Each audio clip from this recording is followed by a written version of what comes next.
Video देखने से पहले चैनल को सब्सक्राइब करना ना भूलें।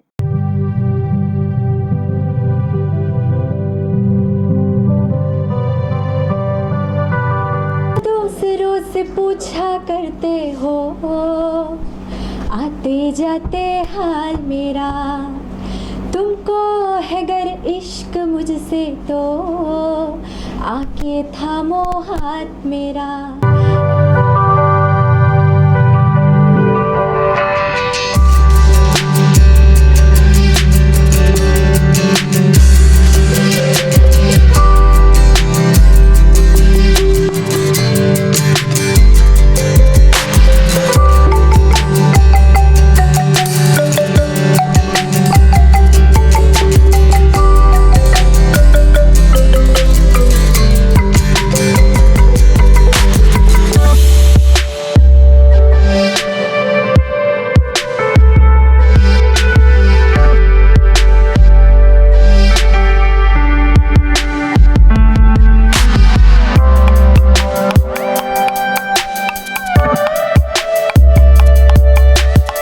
बिल्कुल, देखिए आपने बताया कि मैं ये गानों के लिए बहुत ही पैशनेट कैसे इंस्पायर हुआ। लॉकडाउन के दौरान मेरा एक एक क्यूरियोसिटी होता है कि नई कुछ क्रिएटिव चीज़ें को मैं अपग्रेड करूं। तो लॉकडाउन के दौरान मैंने कुछ चीज़ें कुछ गाने अपग्रेड किए। उनमें से मुझे ये प्रेरणा मिली कि नहीं, मैं अच्छे गाने मैंने क्रिएट किए। हमारी टीम है, जैसे कि वो हाजिर नहीं है, हमारे म्यूज़िक डायरेक्टर मनीष भानुशाली, वो हमारे से 600 किलोमीटर दूर थे लॉकडाउन के दौरान। मेरे लिरिक्स राइटर पिंटू सिंह, जिसको घनश्याम सिंह ओरिजिनल नाम है, स्क्रीन नेम पिंटू सिंह है, वो 1100 किलोमीटर दूर यूपी के बलिया ज़िले में छोटे से गांव में रहते हैं। तो एक हमने कोऑर्डिनेशन एक बनाए रखा और अच्छे गाने हमने क्रिएट किए। और वहाँ लॉकडाउन जैसे ही ख़त्म हुआ, हमने इस गाने को बेहतरीन अंजाम देने के साथ साथ हमारी प्रिया और मोहित को हमने बाकायदा एक ये जो हमारे दो गाने हैं, हाल मेरा और सिर फिरा दिल, वहाँ पे हमने इन गानों को एक बाकायदा हमने एक ट्रेनिंग सेशंस रखा। हमारे नए आर्टिस्ट है, पैशनेट है, उनमें टैलेंट भरा हुआ रहता है।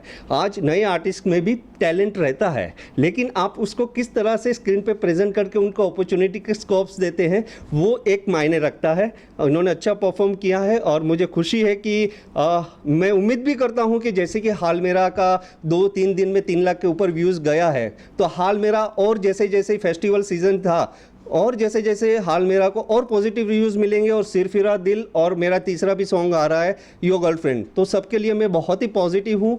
बहुत ही उसमें एक इनोसेंसी हमने दिखाई है। सिर फिरा दिल जो गाना है वो सैड लव स्टोरी है, लेकिन कहीं पे हमने वायलेंस नहीं दिखाया है। ज़्यादातर क्या होता है कि सैड लव स्टोरी में वायलेंस होता है, या लड़का अपने आप को हार्म करता है या किसी और को हार्म करता है, या नेगेटिविटी का सहारा लेते हैं, जो कि एक मैसेज, सोशल मैसेज भी जाता है। आज लोग फॉलो करते हैं, सेलिब्रिटी को फॉलो करते हैं, डायरेक्टर को फॉलो करते हैं, स्क्रीन पे देखते हैं क्या पहनते हैं क्या नहीं करते हैं। जब सैड होते हैं ब्रोकन होता है। सिर फिरा दिल है कि ब्रोकन लव स्टोरी है, तो ब्रोकन लव स्टोरी में कैसे हम अपने आप को संभालें और एक पॉजिटिव एटीट्यूड के साथ उस रिश्तों को हम जोड़ें, ये हमने दिखाने की कोशिश की। आपको सिर फिरा दिल 1 अप्रैल रिलीज़ हो रहा है जी म्यूज़िक से, और मैं थैंकफुल हूँ जी म्यूज़िक का भी कि हमारे इस कंसेप्ट को, हमारा प्रोडक्ट को उन्होंने पसंद किया। And thank you so much. यदि आपसे चाहूँगा कि क्या कहना चाहेंगे, इतना बड़ा प्लेटफॉर्म दिया है सुनील सर ने आपको, जी म्यूजिक से रिलीज किया गया है, एज अ सिंगर भी आप काम किए हैं और एज एन एक्ट्रेस भी, तो कैसा अनुभव था पहले ये बताइए, और कितना टर्निंग पॉइंट मानते हैं अपने करियर के हिसाब से इसको? मेरे लिए ये सबसे बड़ा प्लेटफॉर्म था जो सर ने मुझे दिया, and I am blessed, I feel blessed कि सर ने मुझे ऐसा अपॉर्चुनिटी दिया। पहले मैं बहुत ज़्यादा, सर ने बहुत हार्ड वर्क करवाया हमसे, एंड कुछ भी नहीं था। सर ने एक प्लेटफॉर्म दिया, सर से बातचीत होती थी, एंड सर ने कहा कि नहीं अब ठीक है, अब एक करते हैं, अब थोड़ा सा कुछ आगे बढ़ते हैं। तो सर ने अपॉर्चुनिटी दी एंड मैंने उसको फेस किया। पहले मैं कुछ भी नहीं थी, अब मुझे शायद 3 लाख लोग जानते हैं, and I am so blessed. And जब मैं सेट पे भी पहुंची, मैं बहुत कॉन्फिडेंट थी कि मुझे लगा ही नहीं कि मैं किसी बाहर वालों के साथ काम कर रही हूँ। सर ने मुझे एज अ ट्रीट किया family member, and thank you so much sir. इनकी मेहनत है, वो कैसे कैरेक्टर को, दोनों की मेहनत है। एक कैरेक्टराइजेशन होता है, प्रिया प्रिया नहीं है, मोहित मोहित नहीं है। जब वो स्क्रीन पे आए, जो एक रिहर्सल्स का जो एक दौर था, स्ट्रिक्ट रिहर्सल्स था, मैंने उनको बोला आप मोहित नहीं हो, आप प्रिया नहीं हो, आप वो कैरेक्टर हो, और कैरेक्टर में जो इनोसेंस है वो आपको पोर्ट्रे करना है। तो उन्होंने वो कैप्चर किया।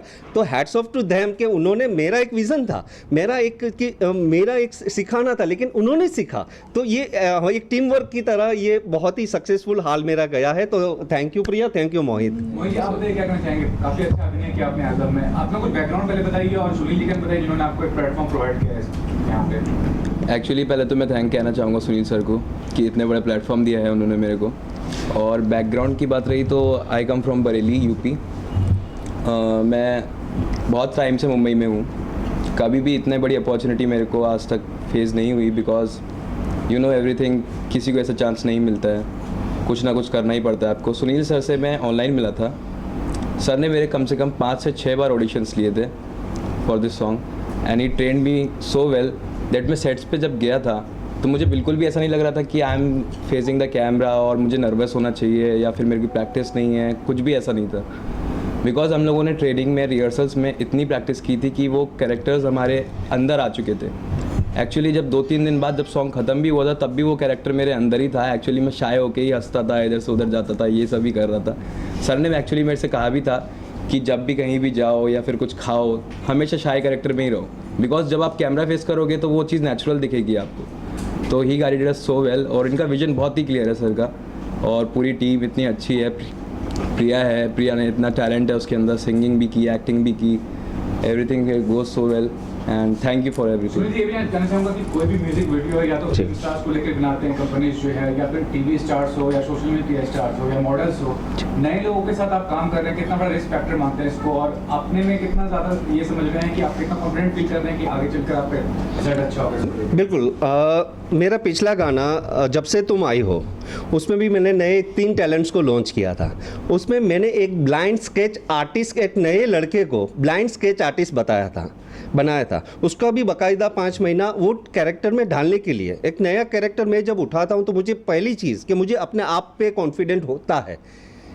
तो आज टैलेंट नया है, लेकिन मुझे अपने आप पे है कि मुझे उनसे काम निकाल सकता हूँ, और वो मुझे सपोर्ट करते हैं, और उनको मैं कैरेक्टर देता हूँ, वो कैरेक्टर उनको समझाता हूँ, उनको बाकायदा टाइम देता हूँ। देखिए ये चीज़ है कि ओवरनाइट नहीं होती है, 1-2 दिन में वो कैरेक्टर नहीं समझते हैं। नए कैरेक्टर्स को आपको टाइम देना पड़ता है, उनको समझाना पड़ता है, एंड जब वो स्क्रीन पे आते हैं तो बाकायदा वो कैरेक्टर बन के आते हैं।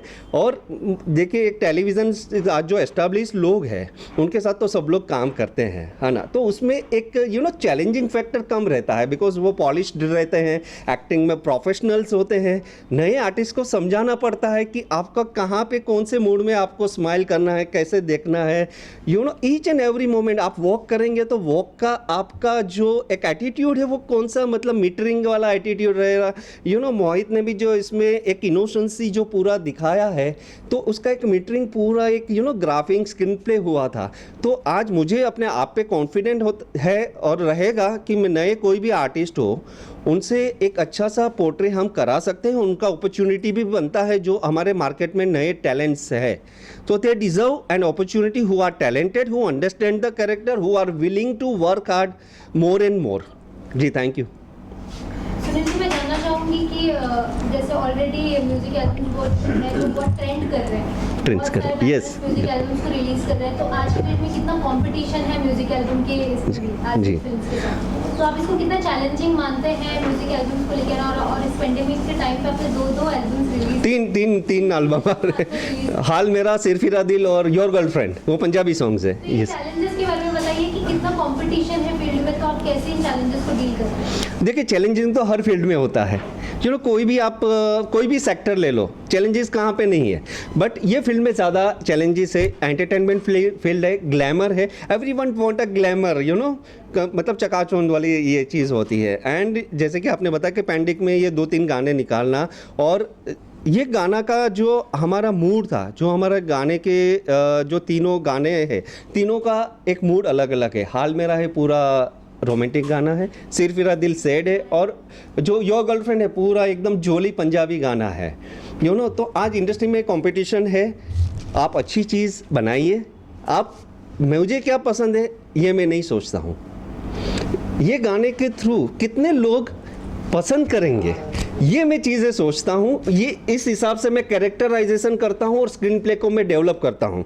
कल मैं एक मेरा गाना जो रिलीज़ हुआ है हाल मेरा, उसका एक मैं एक ग्राफिंग देख रहा था, तो 96.79% लोग ने लाइक्स दिया है, 96.79%। तो ये बहुत है। और न्यू टैलेंट्स के साथ म्यूज़िक डायरेक्टर भी हमारे नए हैं, लिरिक्स राइटर आज 15 साल से इंडस्ट्री में स्ट्रगल कर रहे थे, तो आज अपॉर्चुनिटीज़ नहीं मिलती है। जब तक एक प्लेटफॉर्म मिलता है, आज उनके गाने की तारीफ हो रही है कि क्या लिखा है, बड़े बड़े दिग्गज लोग आज उसके गाने की तारीफ कर रहे हैं। I am thankful to Jio music, I am thankful to Jio music के कहीं ना कहीं एक इंस्पायर हम लोग हुए हैं कि नहीं, एक अपॉर्चुनिटी सबके लिए है इस इंडस्ट्री में। अगर आप अच्छी क्रिएटिविटी लाते हैं, then there is a scope and there is there are people who will appreciate you. Yes ma'am. As well film जो होती है वो 2 घंटे की होती है और 2 घंटे में एक स्टोरी लाइन दिखाई जाती है। जी जी। पर म्यूजिक में सिर्फ 3 से 4 मिनट में आपको एक स्टोरी लाइन बनानी होती है। जी मैम। तो ये कितना मुश्किल होता है कि डायरेक्टर के लिए या फिर एक स्क्रिप्ट राइटर के लिए, क्योंकि 3 मिनट में उसको पूरी स्टोरी बतानी पड़ती है सॉन्ग से रिलेट करके। आपके अगर क्वेश्चन, मुझे एक चीज़ याद आ गई। जब हम गाना डेवलप कर रहे थे तो हमारे लिरिक्स राइटर ने, मैं सोचा कि पिंटू भाई मुझे कुछ इनोसेंस, मेरे कॉन्सेप्ट में वल्गैरिटी या नहीं रहता है, मेरे बहुत ही प्यारे सिंपल और मैसेजफुल गाने रहते हैं। तो मैं अपने लिरिक्स राइटर, उन्होंने गाना बना के दिया, तो जो प्रिया की लाइन्स थी तो पूरा वही लाइन पे गाना उन्होंने एंड किया। मैंने बोला सर मुझे गाने को एंड करना है, I want to complete the story, I want a male portion also, and then my development comes into the ज़्यादा आया। तो कहीं ना कहीं 4 मिनट में हमें एक स्टोरी कंप्लीट करनी है। जैसे कि हमारे जितेंद्र साहब है, उन्होंने गाना लास्ट हमारा जब से तुम आई हो देखा था, तब उनका एक रिव्यूज़ था जितेंद्र त्रेहान जी का, कि वो गाने में उनका एक रिव्यूज़ था कि एक स्टोरी चल रही है, कि ये गाना नहीं है, ये स्टोरी चल रही है। उन्होंने बोला था, पब्लिक को अपील किया था कि आप ये गाना ज़रूर देखेगा, मुझे याद है अभी भी। तो मेरे हर गाने में आपको एक स्टोरी मिलेगी, बिकॉज आप कैसे पोर्ट्रे करते हो, आप कैसे डिज़ाइन करते हो, दैट्स इम्पोर्टेंट है ना। तो आज गाने के थ्रू भी एक मैसेज समाज में देना, ये भी एक हमारा एक जिम्मेदारी बनती है। और आई एम होपफुल कि ईच एंड एवरी गाने में कुछ कंसेप्ट हो तो लोग ज़्यादा कनेक्ट कर पाएंगे और गाने को अप्रिशिएट मिलेगा। Thank you. फरवरी इन्होंने एक फिल्म में कास्ट किया था, मैं सूरत में था, case file of gill, the case of gill. ये मुझे गाने सुना रहे थे उसमें वैनिटी वैन में बैठ के, मैं ये गाना। इतना पैशनेट इंसान है ये लगता है इसी में जीता सोता है सब कुछ। और जैसे कोई ऑफिस में काम करते हैं ना, बहुत अच्छा लेटर ड्राफ्ट किया, स्क्रूटनी किया, सब कुछ किया, अगर एक डिस्पैचर ने उसे गलत एड्रेस पे भेज दिया तो उसका कोई मतलब नहीं रहता ना। तो हर डिपार्टमेंट चौकस होना चाहिए। ये बहुत अच्छा लिखा हुआ, बहुत अच्छा गाया हुआ, बच्चों ने बहुत मेहनत की है, इन्होंने अपने विज़न से उसको ऊपर उठाया। कैमरे से सारी इमोशंस दिखाना, लिखना बड़ा आसान है, बोलना बहुत आसान है। जो डायरेक्टर है वो कैमरे से अपना कॉन्सेप्ट लिखता है, वो कैमरे को ऐसे रिकॉर्डिस्ट यूज़ करता है, मुझे ये चाहिए, ये नहीं कि कैमरामैन आपके ऊपर हावी है तो आप डायरेक्टर नहीं हैं, ये डिमांडिंग है आदमी। तो इन्होंने हर डिपार्टमेंट, इतनी अच्छी सब चीज़ें बनी थी ना उसमें, जैसे 4 चांद लगाए अपने कंसेप्ट से। तो बहुत, मैं क्या बोलूँ इनके बारे में, मैं तो मतलब I am just impressed with him. बहुत बढ़िया इंसान, सारे गाने मैंने देखे वहाँ इनके, बहुत अच्छे। फिरे दिल का क्या है भरोसा, जाने कब